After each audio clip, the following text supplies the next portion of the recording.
ಜಾನಕಿ ಅಮ್ಮನವರು ಈಗಿನ ಜನರೇಷನ್ ತನಕನೂ ಅವರ ಹಾಡುಗಳನ್ನು ಕೇಳದ ಕಿವಿಗಳೇ ಇಲ್ಲ, ಮನಸೋಲದಂಥ ಮನಸ್ಸುಗಳು ಹೃದಯಗಳೇ ಇಲ್ಲ. ಅವ್ರ ಬಗ್ಗೆ ಮಾತಾಡೋದಕ್ಕೆ ಗಾಯಕರಾಗಿರುವಂಥ ಅನಿಲ್ ಬಾಬಿ ಅವರು ನಮ್ಮ ಜೊತೆ ದೂರವಾಣಿ ಸಂಪರ್ಕದಲ್ಲಿ ಕನೆಕ್ಟ್ ಆಗಿದ್ದಾರೆ. ಸರ್ ನಮಸ್ತೆ. ಸರ್ ನಮಸ್ತೆ ಮೇಡಮ್. ಸರ್ ಫಸ್ಟು ಜಾನಕಿ ಅಮ್ಮ ಅವರ ಒಡನಾಟದ ಬಗ್ಗೆ ಹೇಳಿ. ಎಷ್ಟು ಸಲ ನೀವು ಭೇಟಿ ಮಾಡಿದ್ದೀರಾ? ಭೇಟಿ ಆದಂಥ ಸಂದರ್ಭದಲ್ಲಿ ಮಾತುಕತೆಗಳು ಹೆಂಗಿತ್ತು? 4 ಸಲ ಭೇಟಿ ಮಾಡಿದ್ದು ಮೈಸೂರಿನಲ್ಲೇ ಮೇಡಮ್. ಅದು ಒಂದು ಸಲ ಭೇಟಿ ಮಾಡಕ್ ಹೋದಾಗ ಸರಿ ದೂರದಿಂದ ಹಾಡಿ ಇದ್ ಮಾಡ್ಕೊಂಡಿದ್ದು, ಅವ್ರ ಹೆಸರು ಪ್ರಶಂಸೆ ಪಡೆದೆ. ಒಮ್ಮೆ ನೀನನ್ನು ಕಂಡು ಹಾಡು ನಂಗೆ ಮಾತಾಡಕ್ ಕಣ್ಣ ಇದಾಗ್ತಾ ಇದೆ ಅಷ್ಟೇ, ಇನ್ನೇನಿಲ್ಲ. ಅದು ಆ ಹಾಡ್ನ ದೂರದಿಂದ ಹಾಡ್ದೆ.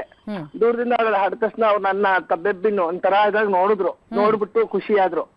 ಆಮೇಲೆ 2ನೇ ಸಲ ಭೇಟಿ ಮಾಡಕ್ ಹೋದಾಗ ತುಂಬಾನೇ ಖುಷಿ ಪಟ್ಟು 3-4 ಹಾಡು ಹೇಳ್ಸಿದ್ರು ನನ್ನ ಕೈಲಿ. ಅದು ಒಂಥರ ತುಂಬಾ ಚೆನ್ನಾಗಿತ್ತು. ಆ ಕ್ಷಣ ಮರೆಯಕ್ಕೆ ಆಗಲ್ಲ ಮೇಡಮ್. 3-4 ಸಲ ಒಂದ್ಸಲಿ ವೇದಿಕೆ ಹಂಚ್ಕೊಂಡೆ. ಆ ವೇದಿಕೆ ಹಂಚ್ಕೊಳಕ್ ಮುಂಚೆ ಅಂದ್ರೆ ಪಿ ಶ್ರೀನಿವಾಸ್ ಅವರು, SP ಬಾಲಸುಬ್ರಹ್ಮಣ್ಯಂ, S ಜಾನಕಿ ಅವರು ಬೆಂಗಳೂರಿನಲ್ಲಿ ಒಂದು ಶೋ ಆಯ್ತು. ಅಲ್ಲಿ ಶೋ ಆದಾಗ ಅವಾಗ ಅವ್ರು ಬರಕ್ ಮುಂಚೆನೆ ಒಂದು ಗೆಸ್ಟ್ ಸಿಂಗರ್ಸ್ ಅಂತ ಇರ್ತೀವಿ ಮೇಡಮ್. ಅಲ್ಲಿ ಅವಾಗ ನನ್ನ ಕೈಲಿ ಹಾಡು ಹೇಳ್ತಿದ್ರು.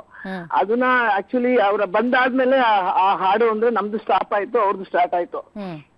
ಆ ದಿನ ಅದು ಬರೀ ಫೋಟೋ ತೆಗೆಸ್ಕೊಂಡಿದ್ದು, ಅದು ಆಯ್ತು ತುಂಬಾ ದಿನ ಆಯ್ತು ಮೇಡಮ್, ತುಂಬಾ ವರ್ಷನೇ ಆಯ್ತು. ಈಗ ಇತ್ತೀಚೆಗೆ ಅಂದ್ರೆ ಒಂದು ಕೊರೋನಾ ಮುಂಚೆ ಒಂದ್ಸಲಿ ಭೇಟಿ ಮಾಡಿದೆ ಮೇಡಮ್. ಕೊರೋನಾ ಆದ್ಮೇಲೆ 2 ಸಲ ಭೇಟಿ ಮಾಡಿದೆ.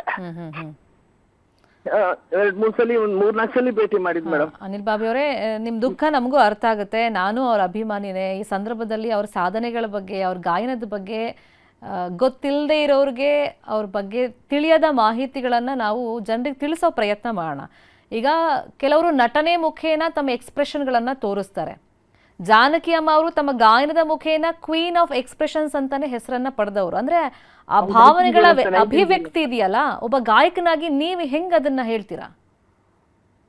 ಇಲ್ಲ ಮೇಡಮ್, ಅವ್ರು ಹೇಳ್ಬೇಕು ಅಂತ ಅಂದ್ರೆ ಪಂಡರಿಬಾಯಿ ಆಗಿರ್ಬೋದು, ಬಿ ಸರೋಜದೇವಿ ಆಗಿರ್ಬೋದು, ಲಕ್ಷ್ಮಿ ಅವರಾಗಿರ್ಬೋದು, ಜಯಮಾಲಾ, ಜಯಂತಿ, ಸುಮಾರು ಭಾರತಿ ವಿಷ್ಣುವರ್ಧನ್ ಅವರು, ವಿಷ್ಣುವರ್ಧನ್, ಈ ತರ ಈಗ ನೋಡಿ ಬಾನಲ್ಲೂ ನಿನ್ನೆ ಹಾಡೇ ಇರ್ಬೋದು. ಅದು ಎಷ್ಟು ಚೆನ್ನಾಗಿ ಮೂಡ್ ಬಂದಿದೆ. ಅದು ಟ್ಯೂನೇ ಆಗಿರ್ಬೋದು, ಲಿರಿಕ್ಸ್ ಆಗಿರ್ಬೋದು, ಅಮ್ಮ ಅವ್ರು ಹಾಡಿರೋದು ಎಷ್ಟು ಚೆನ್ನಾಗಿ ಅದ್ಭುತವಾಗಿ ಮೂಡ್ ಬಂದಿದೆ. ಇದೆಲ್ಲ ಒಂಥರ ಹಾಡು ಕೇಳ್ತಾ ಇದ್ರೆ ಮೇಡಮ್ ನಿಜ ನೀವ್ ನಂಬಲ್ಲ. ಅವರು ಮನೇಲಿ ಒಂದು ವಿಲ್ಲಾ ಇತ್ತು ಅವ್ರದ್ದು ಮೈಸೂರಿನಲ್ಲಿ. ಅದು ವಿಲ್ಲಾ ಅಂದ್ರೆ ಮನೆ ತರನೇ ತಗೊಂಡಿದ್ರು ಅವರು. ಅವ್ರಲ್ಲಿ ಒಂದು ಇನ್ನೊಬ್ರು ದತ್ತು ಮಗ ತರ ಇದ್ರು. ಅಲ್ಲಿ ಏನಂದ್ರೆ ಈ ಹಾಡು ಹಾಕೊಳ್ಳೋದು, ಅವ್ರು ಟೈಪ್ ರೆಕಾರ್ಡರ್, ಒಂದು ಸಣ್ಣ ಟೈಪ್ ರೆಕಾರ್ಡರ್ ಮೇಡಮ್, ಅದು ಕ್ಯಾಸೆಟ್ ಹಾಕೊಂಡು ಅವ್ರು ಯಾವ ಹಾಡುಗಳು ಹಾಡಿದ್ರಲ್ಲ, ಗಿಲಿಗಿಲಿಗಿಲಕ್ಕು ಅಂತ ಹಾಡುಗಳೆಲ್ಲ ಕೇಳ್ಕೊಂಡು ಅವರೇ ಒಂಥರ ಭಾವುಕ ಆಗ್ತಾ ಇದ್ರು ಮೇಡಮ್. ತುಂಬಾ ಅನಿಲ್ ಅವರೇ, ಈಗ ಜಾನಕಿ ಅಮ್ಮ ಹಾಡಿರುವಂತಹ ಹಾಡು ನಿಮ್ ಫೇವ್ರೇಟ್ ಯಾವ್ದು ಅಂತ ಕೇಳಿದ್ರೆ ಒಂದು ದೊಡ್ಡ ಪ್ಲೇ ಲಿಸ್ಟೇ ನಿಮ್ ಹತ್ರ ಇದೆ ಅಂತ ನನ್ಗೆ ಗೊತ್ತಿದೆ. ಅದರಲ್ಲಿ ದಿ ಮೋಸ್ಟ್ ಫೇವ್ರೇಟ್ ಹಾಡು ಯಾವುದು ನಿಮ್ದು? ಮತ್ತೆ ಜಾನಕಿ ಅಮ್ಮ ವಾಯ್ಸ್ ಅಲ್ಲಿ ಅದನ್ನ ಒಂದು ಗೀತ ನಮನವನ್ನ ಸಲ್ಲಿಕೆ ಮಾಡ್ಬೋದಾ ಈಗ ಅವ್ರಿಗೆ? ಹೇಳೇನು ಅಮ್ಮ ನಿನ್ನ ಕಂಡರು ಪ್ರೀತಿ, ಬಲಿ ಇಷ್ಟನಲ್ಲಿ ನೀನು ಕಥೆಯ ಹೇಳುವ ರೀತಿ, ಅದಕ್ಕೂ ಕಾಣಿ ಅಪ್ಪನನ್ನು ಕಂಡರು ಭೇಟಿ.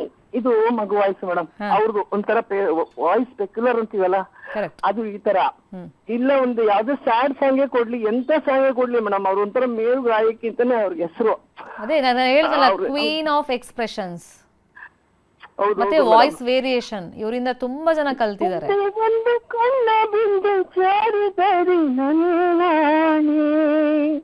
ನೋಡಿ ಅದೆಷ್ಟು ಇನ್ವಾಲ್ವ್ಮೆಂಟ್ ಆಗ್ತಾರೆ ಅಮ್ಮ ಅವರು.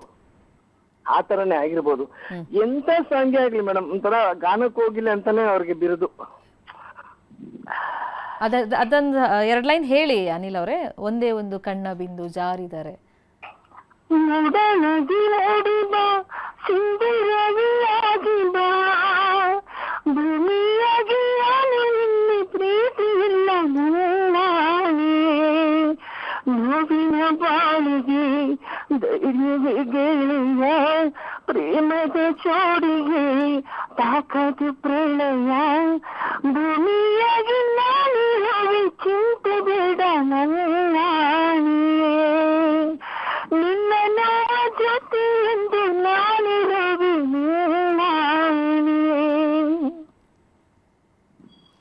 ನಂದೊಂದು ರಿಕ್ವೆಸ್ಟ್ ಅನಿಲ್ ಅವ್ರ, ಈ ಸಂದರ್ಭದಲ್ಲಿ ಎಲ್ಲೂ ಹೋಗಲ್ಲ ಅದೊಂಥರ ಎವರ್ಗ್ರೀನ್ ಹಾಡು, ಅದನ್ನ ಮಗು ವಯಸ್ಸಲ್ಲಿ ಹೇಳ್ಬೋದಾ? ಎಲ್ಲೂ ಹೋಗಲ್ಲ ಮಾಮ, ಎಲ್ಲೂ ಹೋಗಲ್ಲ, ಅಪ್ಪ ಇಲ್ಲ ಅಮ್ಮ ಇಲ್ಲ, ನೀನೇ ನನಗಿಲ್ಲ, ಎಲ್ಲೂ ಹೋಗಲ್ಲ ಮಾಮ, ಎಲ್ಲೂ ಹೋಗಲ್ಲ. Very nice. ಅಂದರೆ ಈಗ ಜಾನಕಿ ಅಮ್ಮ ಅವರು ವೆರಿ ಈಸಿಯಾಗಿ ಹೇಳ್ತಾ ಇದ್ರು. ಸೊ ಇದ್ರ ಬಗ್ಗೆ ನೀವು ಅವ್ರ ಹತ್ರ ಹೇಳಿದ್ರಾ? ಅಂದರೆ ನಾನು ನಿಮ್ಮ ಥರ ಹಾಡು ಹೇಳ್ತೀನಿ ಅಂದರೆ ಅದಕ್ಕೆ ಹೆಂಗೆ ತಯಾರಿ ಮಾಡ್ಕೊಂಡಿದ್ರಿ? ಅದೆಲ್ಲ ಮಾತುಕತೆಗೆ ಅವಕಾಶ ಸಿಕ್ಕಿತಾ? ಹೌದೌದು, 4 ಸಾಂಗ್ ಹಾಡಿದೀನಿ ಮೇಡಮ್ ಅವ್ರ ಎದುರುಗಡೆನೆ. ಅಲ್ಲ, ಹಾಡು ಹೇಳಿದಿರಾ, ಹೌದು. ಅದ್ರ ಬಗ್ಗೆ ಮಾತಾಡೋಕೆ ಅವಕಾಶ ಸಿಕ್ಕಿತಾ? ಹೌದು, ಮಾತಾಡಕ್ಕೆ ಅವಕಾಶ ಸಿಕ್ಕಿತ್ತು ಮೇಡಮ್. ಏನು ಹೇಳಿದ್ರು ಈ ಥರ ಎಲ್ಲ ವಾಯ್ಸಲ್ಲಿ ಹಾಡು ಹೇಳಿದಾಗ? ಖುಷಿ ಪಟ್ರು ಮೇಡಮ್, ಖುಷಿ ಪಟ್ರು. ಆಮೇಲೆ ಚೆನ್ನಾಗ್ ಆಡ್ತೀರಾ ಅಂತಾರೆ. ಅಂದ್ರೆ ಅವ್ರು ಯಾರಿಗೂ ಆತರ ಅಷ್ಟೊಂದು ಜಾಸ್ತಿ ಪ್ರಶಂಸೆ ಮಾಡಲ್ಲ ಮೇಡಮ್. ನನ್ಗೆ ಒಂಥರ ನನಗೆ ಖುಷಿ ಆಗಿದೆ.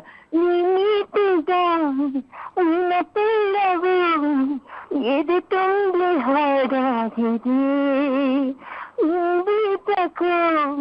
ನಾನಿನ್ನ ಬೆರುವಂತ ಮನಸ್ಸಾಗಿದೆ. ಈ ಸಾಂಗು ಇದನ್ನ ಅವ್ರ ಎದುರುಗಡೆ ಹಾಡಿದೆ. ಅದೊಂದು. ಆಮೇಲೆ ಒಂದು ಜೆಪಿ ಸಾಂಗ್ಸ್ ಹಳ್ಳಿ ಮೇಷ್ಟ್ರು, ಅದು ಎಲ್ಲ ಕಡೆ ತುಂಬಾ ಫೇಮಸ್ ಆಗಿತ್ತು. ಅದೊಂದು ಹಾಡಿದೆ ಮೇಡಮ್, ತುಂಬಾ ಖುಷಿ ಪಟ್ರು.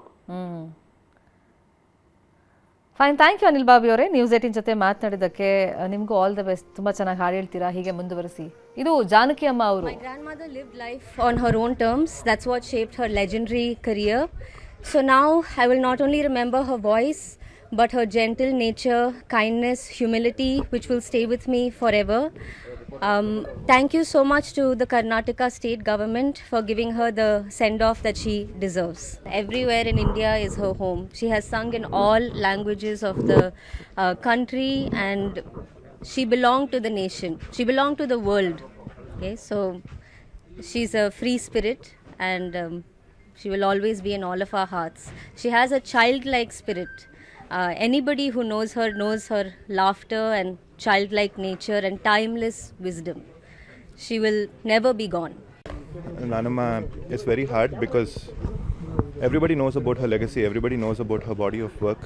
I think, as they say, she is Sakshat Saraswati in human form.